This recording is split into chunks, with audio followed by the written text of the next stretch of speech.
Hello and welcome back to another episode of The Call Box. It's where you go for police info. I'm your host, Lieutenant Vince Lewis, back again with the co-host, extraordinary Rob Scherer, PIO Sgt. Yeah, I upgraded you. Boss. You're welcome. Those are always good. Hey, listen, we've got an important topic today we want to share. These are tough times. We've got a lot going on in the city. We've got a lot going on with the community interacting with us. We're out there doing our best as we can. All the officers who work late, overnights, weekends, missing holidays and such. Things are going to get pretty busy, I think, towards the end of the year.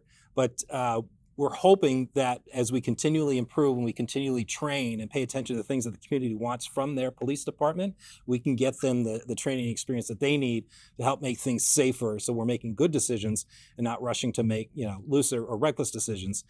Specifically, what I want to talk about this time is crisis intervention training, or CIT, as you may have heard about it. So for that reason, we brought in our expert, resident expert, Detective Sabrina Taylor from the Continuous Improvement Unit. Organizational Integrity Bureau is the bureau that you're a part of, but you're the program coordinator for crisis intervention. Yes. But your duties extend beyond Phoenix Police, right? Don't you interface with many other organizations and partners, community partners in that realm? Yes, mostly county level, but we do state, and we have lots of partners across the nation and even overseas. Okay, but we're talking with behavioral health and other issues that the community experiences, and that what we should know as police officers responding to calls, what they're going. So crisis intervention, tell us about the model, how it came to be. We're only going to take a couple of minutes to talk about kind of overall. Okay. Just bridge us over with the CIT program. All right, so super quick history. Back in the 1970s, we decided as a nation to really switch the way that we handle mental health. We started closing state hospitals and treating people in the community, which changed a whole lot of systems. Shortly, right after that, you had a lot of advocacy organizations speaking up. NAMI was formed.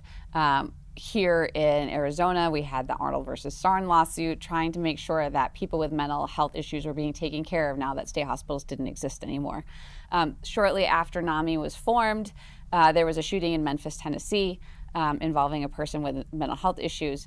And very quickly, surprisingly quickly, a whole bunch of stakeholders came together with the University of Memphis, the University of Tennessee, Memphis City Council, a lot of advocacy organizations, people with mental illness, and a whole bunch of very brilliant people designed sort of this model to help Memphis improve. And that model is the Memphis model of crisis intervention team programming, which then started sweeping across the country. And Phoenix adopted that model in 2001. And the key partners in that model are?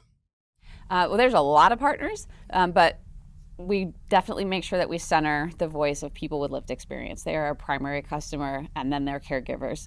And then, of course, a big partner is the mental health providers. And, of course, like most of that falls under Medicaid and other health insurance, so they're huge partners as well. And then police departments and other community members. This may take us past this time because I think we need to really get into this question. But when it comes to CIT training from the officer's perspective, this Memphis model, what are we taught? Like, I know we have a squad and we have some officers on the street. We can go to that in the next segment. But what are we taught in this training as officers when we're coming that's kind of different than maybe we experienced when we first got on the street, well over 20 years ago? Sure. So for a while there, CIT became like a ubiquitous term, and it got applied to a lot of things. CIT is not mental health or de-escalation training. Our officers get a ton of all of that in the academy. But after a few years, officers who have a particular passion for this kind of work can elect to come to a 40-hour training on crisis intervention. And that training is very much focused on making them a part of the team. So they will get some mental health 101 refresher. They'll get a lot of information about different disorders, different symptoms, different medications. They'll hear a lot from people with lived experience and caregivers on what it's like to experience this every day. It's very comprehensive, holistic training that we're going to get more in depth on when we come back for the great break. Join us. We're talking with Detective Sabrina Taylor from Crisis Intervention. I'm a Little League coach. And I'm a Phoenix police detective and a part of the team here too. Find endless career options with one of America's best large employers. Welcome back to the call box. We're here with Detective Sabrina Taylor, the program coordinator for crisis intervention with the Phoenix Police Department and resident subject matter expert. So we were talking about the approach to crisis intervention, and then as you mentioned something intriguing. It's not de-escalation training, and it's not mental health counseling. What is it? Because it does seem to be like a lot of people want to throw a CIT at a lot of different situations when it's different. Help me understand.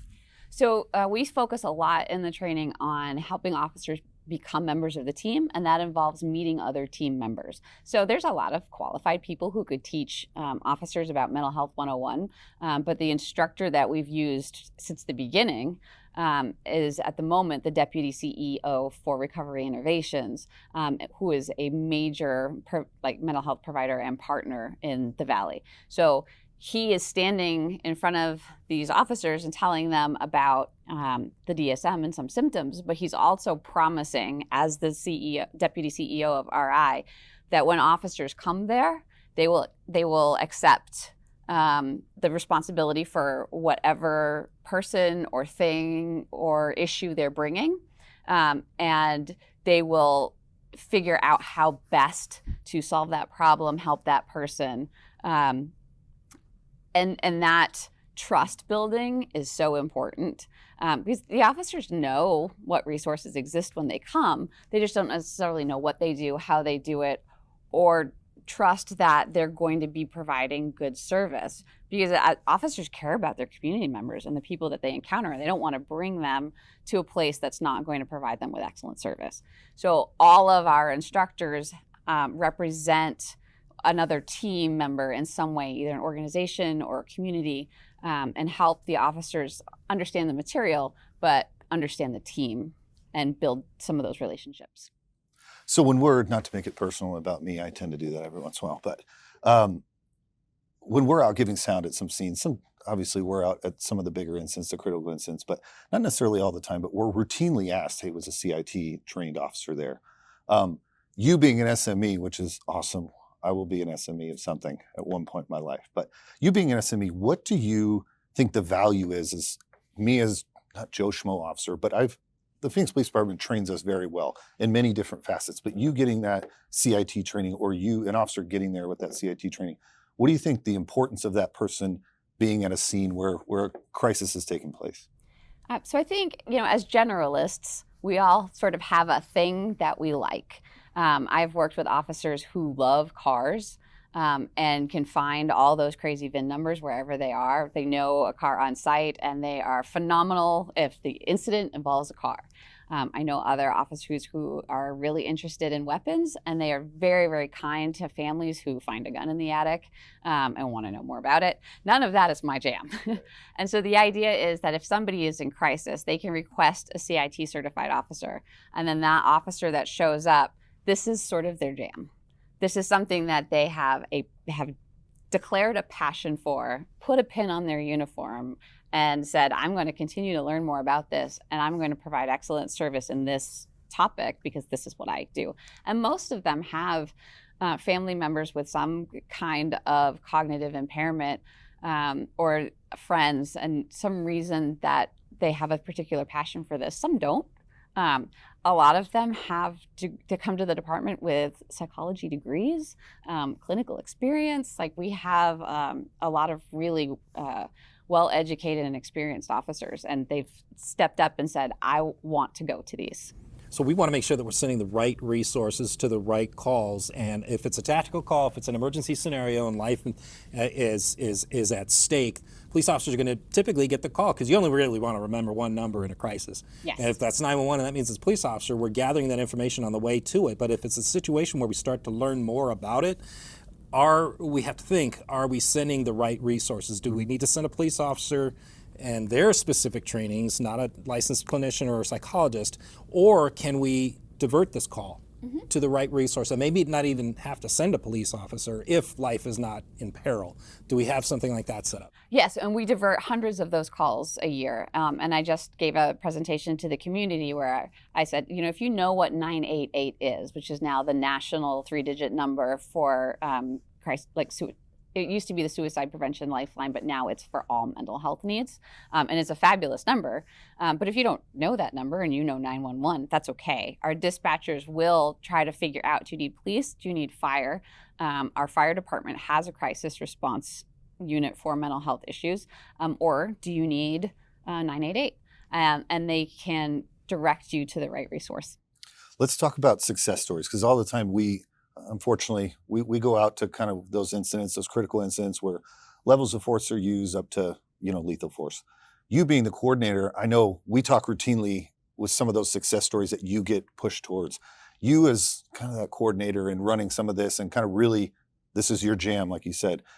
How do those success stories impact you? And maybe if you have a favorite one in the last month or so, real quick. There are so many. There are so many. But our partners on the mental health side do a lot of work behind the scenes. And anytime somebody touches the crisis system, there is follow-up. And so, there was one instance that I can remember where a woman had dementia. And her son was arrested, and she kept calling, asking where her son was because she couldn't remember what happened, and she didn't know where she was. And so we reached out to an MPACT mobile team who went out, settled her in a hotel room, calmed her down. She only called one other time that night, and then the next morning I didn't get any calls. And so MPACT can't tell me what happened, but I did ask, and I'm like, I'm not getting any more calls. Did you do that? And they just said, Okay. And so we don't know what happened, but we know she's safe. That's incredible. And I know there's going to be a ton more stories, and we're going to help try to tell those stories through our social media. So we want people to actually follow us, learn more about the good police work that's going on there, a lot of which involves that crisis intervention training, empathetic approaches, active listening skills, reaching out and getting the right resources to the right people who need them so that we can help those people who are in crisis. And if it's not us, it may not be us. But we can definitely reach out and touch the right people who should be going out there. So crisis intervention is a small part of what we do, but it's huge in the end. So I want to thank Detective Sabrina Taylor for joining us once again and kind of giving us a round-out view. I want to thank everybody out there for watching and listening. Catch the video versions of the show on YouTube. Remember, you too can help solve crime in your community by sending tips to Silent Witness. Visit silentwitness.org and call 480-WITNESS. We are hiring. Go to joinphxpd.com. And until next time, be safe out there.